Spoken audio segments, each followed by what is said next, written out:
খুব দুর্ভাগ্যজনক ঘটনা। প্রথমত যে আমরা সবাই আরজি করে যে নির্যাতিতা ডাক্তার তার বিচার চাই, চাই সিবিআই সঠিকভাবে তদন্ত করুক। কিন্তু তার সঙ্গে কাশ্মীর মাঙ্গে আজাদির কি সম্পর্ক? অবশ্যই এটা অতিবাম রাজনীতির কুফল। আমি আপনাকে শুধু দুটো জিনিস মনে করাই। এক হচ্ছে যে কাশ্মীরে এই মুহূর্তে নির্বাচন হচ্ছে, সেই নির্বাচনকে বানচাল করার জন্য পাকিস্তান চেষ্টা করছে বলে বারবার ভারত সরকার অভিযোগ করেছে। রাষ্ট্রপুঞ্জে দাঁড়িয়ে পাকিস্তানের প্রধানমন্ত্রী শাহবাজ শরীফ যখন কাশ্মীর ইস্যুকে তোলবার চেষ্টা করেছেন, তখন ভারতের প্রতিনিধি তার মুখের মতো জবাব দিয়েছেন। দেখুন, আমাদের মধ্যে রাজনৈতিক বিরোধ থাকতে পারে। আমি বিজেপি বিরোধী হতে পারি, আমি কংগ্রেস বিরোধী হতে পারি, আমি তৃণমূল বিরোধী হতে পারি, আবার আমি কংগ্রেস সমর্থক হতে পারি কিংবা তৃণমূল সমর্থক হতে পারি। কিন্তু যখন দেশের প্রশ্ন, যখন কাশ্মীর ভারতবর্ষের অবিচ্ছেদ্য অঙ্গ কিনা সেই প্রশ্ন উঠবে, তখন আমরা সবাই ভারতের প্রধানমন্ত্রী নরেন্দ্র মোদীর পাশে। এটা রাহুল গান্ধী বারবার বলেছেন, এটা সমস্ত বিরোধী দলের স্ট্যান্ড হওয়া উচিত। খুব দুর্ভাগ্যজনক যে অতি বামেরা যখন এই স্লোগান দিল, তখন পশ্চিমবঙ্গের প্রতিষ্ঠিত বামেরা অর্থাৎ সিপিএম এ বিষয়ে কোনো প্রতিবাদ করল না। দেখুন, সিপিএম 1947-এ দেশ স্বাধীন হওয়ার পরে স্লোগান দিয়েছিল ইয়ে আজাদি ঝুটা হ্যায়। কিন্তু আজ যখন দেশের স্বাধীনতার 77 বছর পূর্ণ হয়ে গেছে, তখনও যদি দেশকে বিভক্ত করবার চেষ্টা সিপিএম বা অতিবামেরা করে, তাহলে সেটা অত্যন্ত দুর্ভাগ্যজনক। এবং আরজিকরের মতো একটা ঘটনাকে ব্যবহার করে যদি কেউ কাশ্মীরকে ভারতের থেকে আলাদা করার স্লোগান দেয়, তাও আবার কলকাতার মতো শহরের মাটিতে দাঁড়িয়ে, তাহলে তার চাইতে দুর্ভাগ্যজনক খারাপ ঘটনা আর কিছু হতে পারে না। আবার আমি বলছি, আপনি বিজেপির সমর্থক হতে পারেন, বিজেপির বিরোধী হতে পারেন, আপনি কংগ্রেস সমর্থক হতে পারেন, আপনি কংগ্রেস বিরোধী হতে পারেন, আপনি তৃণমূল সমর্থক হতে পারেন, আপনি তৃণমূল বিরোধী হতে পারেন। কিন্তু দেশের প্রশ্নে আমাদের সবার এক হওয়া উচিত।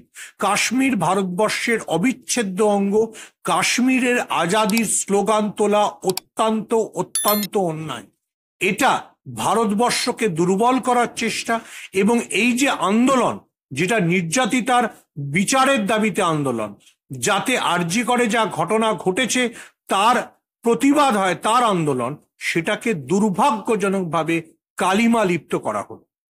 যারা স্লোগানটা দিচ্ছে তারা একটা কথা তারা আগে পরে বলেছে, সেটা হচ্ছে দিল্লি মাঙ্গে আজাদি, কাশ্মীর মাঙ্গে আজাদি, রেপ কালচার সে আজাদি, এই কথাগুলো তো বলছে। তো দিল্লি আজাদি যদি মাঙ্গে, সেটাই আপনাদের দোষ নেই। কাশ্মীরের কথা বললে তাহলে দোষ কি? মানে আপনার মনের মধ্যে কোনো একটা আশঙ্কা আছে যে দেখুন, মানে দিল্লি আর কাশ্মীর তো এক নয়। কাশ্মীর নিয়ে আমাদের প্রতি মুহূর্তে চ্যালেঞ্জের ফেস করতে হয়। আর দ্বিতীয় কথা, তারা তো শুধু দিল্লি মাঙ্গে আজাদি বলেনি, তারা মণিপুর মাঙ্গে আজাদিও বলেছে, যে মণিপুর গত 1 বছর ধরে চলছে। এবং সরকার, বিরোধীরা সবাই বলছে যে মণিপুরের সীমান্ত সুরক্ষিত নয়, সেখান থেকে বিদেশি জঙ্গিরা ঢুকছে। মণিপুরের রোজ কুকি বনাম মেইতেই সংঘর্ষ হচ্ছে।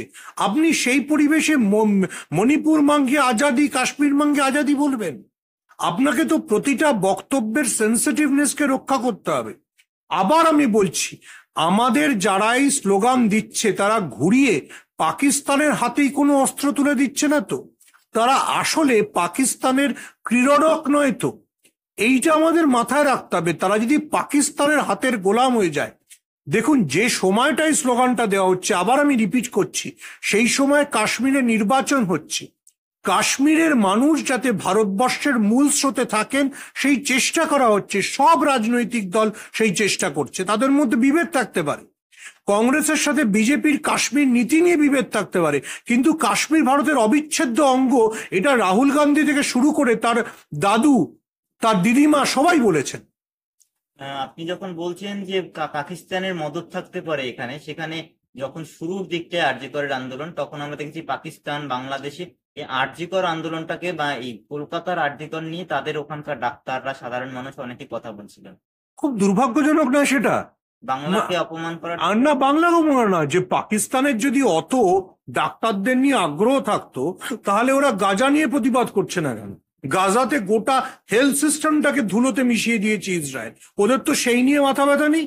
তার মানে ওদের ভারতবর্ষকে দুর্বল করার ইচ্ছে আছে। এবং যারা, আবার আমি রিপিট করছি, যারা মণিপুর মাঙ্গে আজাদি বা কাশ্মীর মাঙ্গে আজাদি বলছে, তারা আমাদের যেসব প্রতিবেশী দেশ আমাদেরকে দুর্বল করার চেষ্টা করে, মণিপুরের ক্ষেত্রে তারা চীনের হাত শক্তিশালী করছে না তো, কাশ্মীরের ক্ষেত্রে তারা পাকিস্তানের হাত শক্তিশালী করছে না তো? এই প্রশ্নগুলোই উঠবে এবং এই প্রশ্নগুলো ওঠাটা উচিত। আবার আমি বলছি, আমি নরেন্দ্র মোদীর রাজনীতির বিরোধী হতে পারি, কিন্তু কাশ্মীর প্রশ্নে যিনি প্রধানমন্ত্রী হন, তার নাম নরেন্দ্র মোদী হলেও আমাকে তার পেছনে গিয়ে দাঁড়াতেই হবে। আমি কাশ্মীরকে ভারতের অবিচ্ছেদ্য অঙ্গ বলে মনে করি।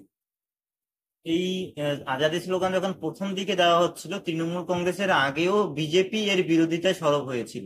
আর অন্য সময় আমরা দেখতে পাচ্ছি যে এই ডাক্তারদের সঙ্গে যেতে পারছে না, তাদের মিটিং এ যেতে পারছে না বলে বিজেপি মাঝে মধ্যে একটু রাগ অভিমান দেখাচ্ছে। মানে আপনার কি মনে হয় কোথাও যে একটা ত্রিকোণ প্রেম চলছে এই জায়গাটায়? আমি জানি না বিজেপির সঙ্গে ডাক্তারদের দূরত্ব তৈরি হয়েছে কিনা।